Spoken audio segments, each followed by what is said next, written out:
Olá para todos que estão assistindo este vídeo. Ele é mais um, das pequenas aulas comentando as obras recomendadas para o PAS 2 UNB.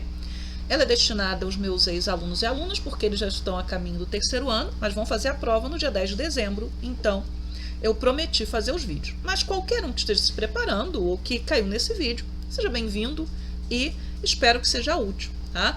A Maldição de Khan é um quadro extremamente conhecido, extremamente utilizado em livros didáticos, já apareceu na prova do Enem e está no programa do PAS até este ano. Ano que vem vai mudar, acredito que mude tudo e a gente vai ter obras novas. Então, a Redenção de Khan foi feita por um pintor espanhol chamado Modesto Brocos em 1895. O Modesto Brocos, apesar de ser espanhol, ele se radicou no Brasil, ele deu aula nas grandes academias, ele viveu boa parte da sua vida aqui.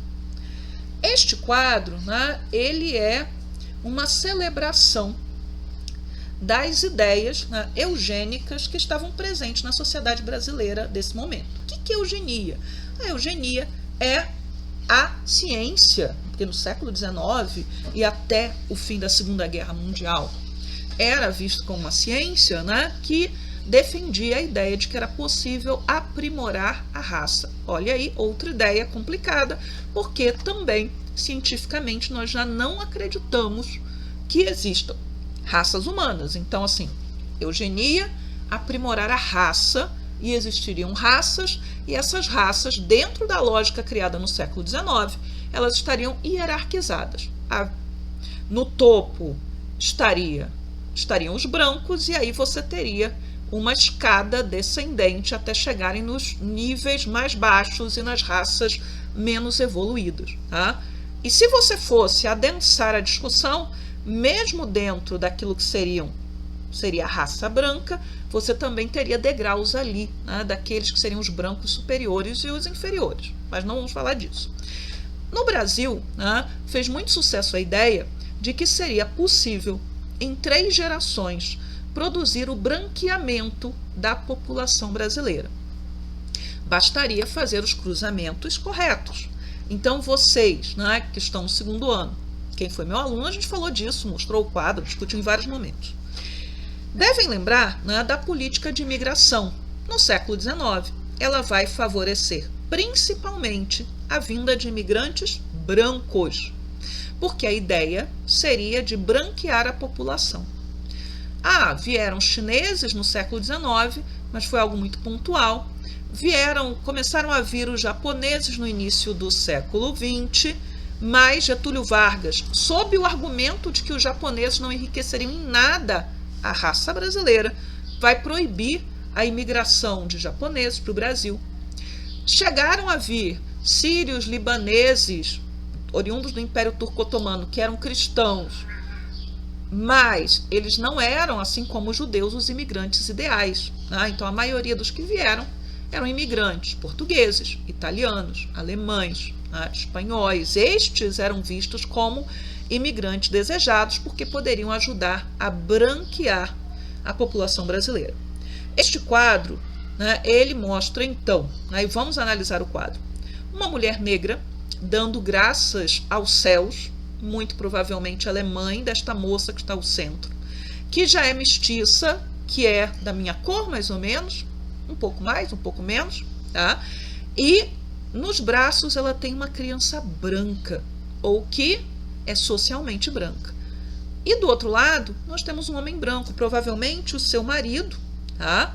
Que, vejam bem, em 3 gerações é possível branquear a população brasileira. Esta é a ideia que o quadro está vendendo, tá?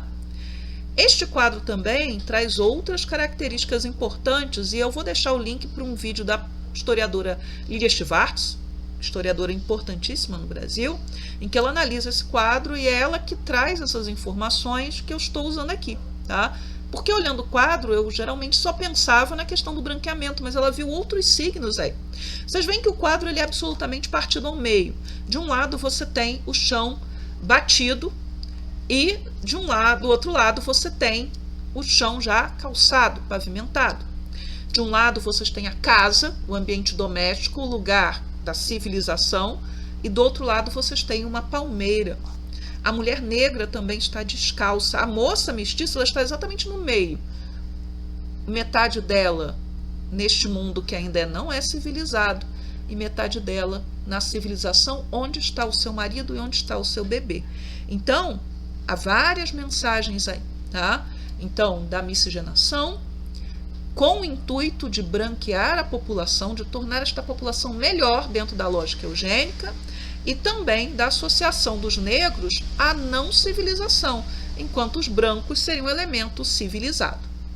Este quadro ele vai ser usado em 1911 no primeiro Congresso Universal das Raças em Paris. Lembra, eu falei, eugenia era ciência e ela podia ser praticada de várias maneiras. As pessoas lembram da eugenia praticada na Alemanha nazista, que exterminava fisicamente setores inteiros da população que eram considerados inadequados, seja porque pertenciam a elementos raciais vistos como dignos inferiores, seja porque tinham alguma deficiência física ou mental que, dentro da lógica da raça pura, da raça superior, eles não teriam nada a colaborar.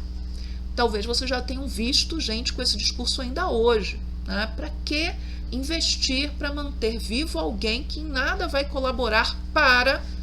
Este é um pensamento tipicamente eugênico, né? De instrumentalização do ser humano. Mas voltando lá, no primeiro Congresso Universal das Raças, estava presente um representante brasileiro muito importante, que era o João Batista de Lacerda, que era o diretor do Museu Nacional, aquele que fica na Quinta da Boa Vista, no Rio de Janeiro, maravilhoso, importantíssimo, e que pegou fogo em 2018, uma das maiores tragédias, né, que poderiam acontecer para o ambiente científico brasileiro. Mas muito bem. Ele vai levar o quadro A Redenção de Kant para ilustrar o seu artigo sobre os mestiços no Brasil. Então lá ele vai defender essas ideias eugênicas, essas ideias de branqueamento da população brasileira. Então ele é um cientista respeitado, ele é diretor do Museu Nacional, do principal museu do Brasil, e ele vai lá fazer a defesa da eugenia, porque era visto como algo científico. Então, por cruzamentos adequados, você chegaria a uma raça superior, você não precisava eliminar pessoas, né? Você poderia promover o branqueamento de outras formas. Esta era a eugenia defendida por boa parte dos cientistas brasileiros. Talvez a sua cultura bíblica seja limitada, né? E não tenha entendido por que a maldição de Cã. Então a gente vai voltar lá no livro do Gênesis, né? Então o primeiro livro da Bíblia vai contar a história da Arca de Noé, que toda criancinha já viu esta história. Esta história ela é amplamente divulgada, né? Então, houve o dilúvio, Noé e sua família sobrevivem. Noé tinha 3 filhos, Sem, Cão ou Cã e Jafé. Então, depois, né, que eles se assentam na terra, Noé vai arar a terra, vai plantar um pé de uva. Este pé, quando ele dá uva, Noé vai fazer vinho, vai beber o vinho e vai ficar embriagado. Ele vai começar a dançar, vai tirar a roupa. O filho dele, o Cã, ele vai chegar, vai ser o primeiro a ver o pai naquela situação deplorável. E ao invés de ajudar o pai, cobrir a nudez do pai, fazer com que o pai entenda que está fazendo um papel ridículo, ele vai rir do pai, ele vai debochar do pai, ainda vai chamar os irmãos para debocharem junto com ele. Então, por conta disso, quando os irmãos chegam, eles evitam olhar para o pai, eles vão cobrir a nudez do pai, porque a nudez é visto como algo negativo dentro da Bíblia, e no Gênesis vai ter todas aquelas associações ao pecado, e eles vão cuidar do pai. E aí Noé, quando ele recobra a sua racionalidade, o que ele faz? Ele amaldiçoa Cã. E esta maldição, né, ela vai dizer o seguinte, né, que Cã seria maldito e iria ser o servidor, ou seja, o escravo dos seus irmãos. Dentro da mitologia bíblica, os povos de Canaã, ou seja, da Palestina, os povos da África descendem de Cã, tá? São os camitas, né? Então, esses povos estariam destinados, dentro dessa tradição religiosa que vai ser amplamente utilizada no discurso escravagista nos Estados Unidos e no Brasil também, tá? Dentro desta lógica, ser negro era uma maldição. Mas a ciência tinha uma saída, a ciência poderia salvar, né, este negro ou os descendentes deste negro desta maldição a partir do branqueamento. Tá? Uma outra questão que precisa ser associada a este quadro e que pode aparecer na prova do PAS 2 ou do PAS 3, talvez, né, no futuro, é a questão da romantização da construção do que seria a população brasileira. A mulher negra está feliz, né, porque sua filha tem um marido branco ou tem um companheiro branco. A gente não sabe, tá? Mas, ao longo da colonização brasileira, boa parte destas relações, né, entre homens brancos, mulheres negras e mulheres indígenas não eram necessariamente relações consensuais. Tá? A gente tem amplo material mostrando que era a violência que marcava a apropriação dessas mulheres, tá? Seja como esposas, como concubinas ou para gerar escravizados, né? Filhos que continuariam escravizados porque nasceram de um ventre escravo. E havia uma questão que era uma questão urgente que a gente encontra nos textos desde o início da colonização brasileira, é que sempre aqui na colônia havia muito mais homens brancos do que mulheres brancas.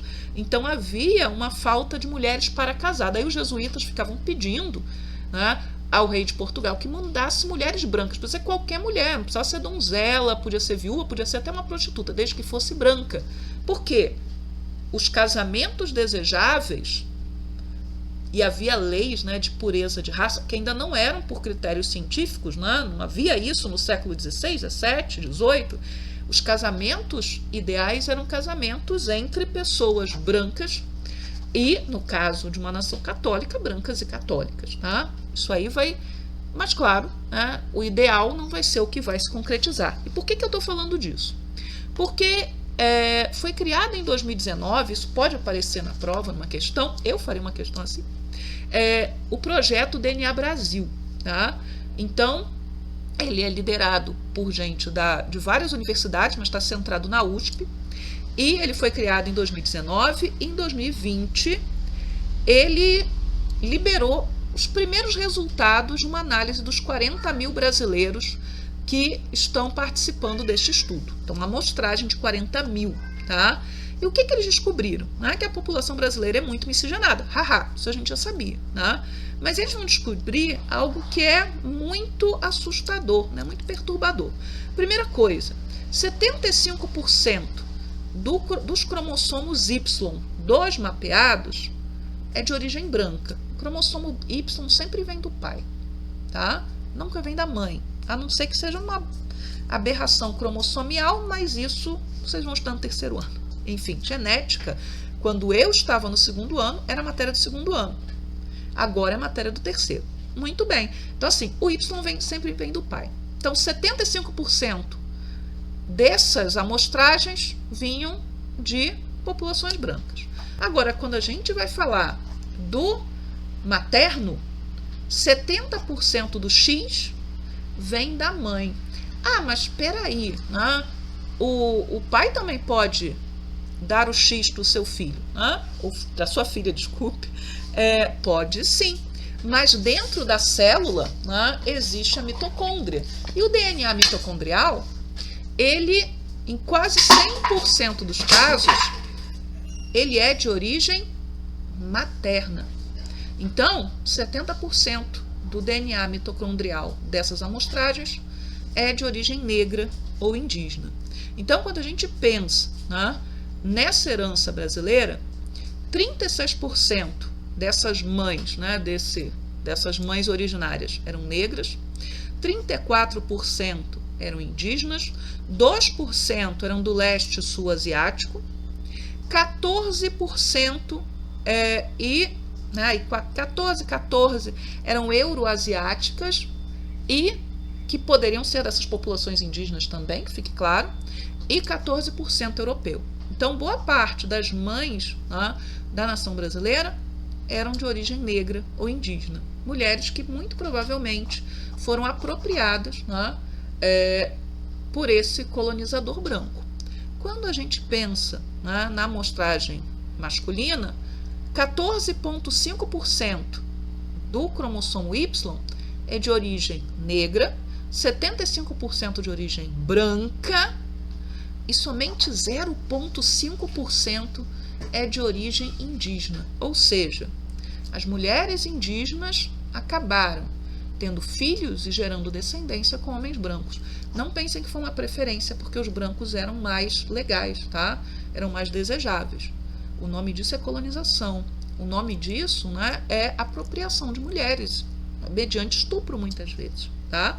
Então, o que este estudo está mostrando é que a violência ela existiu na nossa colonização, e isso historiadores e outros cientistas sociais já diziam, mas que as ciências como a biologia estão apontando, né, que isto de fato ocorreu e que está marcado no nosso DNA e que relações cordiais como esta, ou até, né, vendo, é uma bênção, elas são uma romantização desta violência. Dia 10 de outubro, e é importante, isso pode ser chamado na prova, eu lembrei disso ano passado, mas este ano é mais urgente porque a prova de vocês vai ser no dia 10 de outubro, que é o Dia Internacional dos Direitos Humanos, tá? E quando a gente fala de direitos humanos, a gente está falando também de violência contra as mulheres. Por quê? Porque no dia 25 de novembro se inicia uma campanha que é chamada de campanha da... O dia 25 é o Dia da Não Violência contra as Mulheres. E aí você tem uma campanha que termina no dia 10 de dezembro. Então, é possível que um quadro como este possa ser chamado, junto com os resultados, né, do projeto DNA Brasil, para o quê? Para discutir a questão dos direitos humanos, da violência contra as mulheres.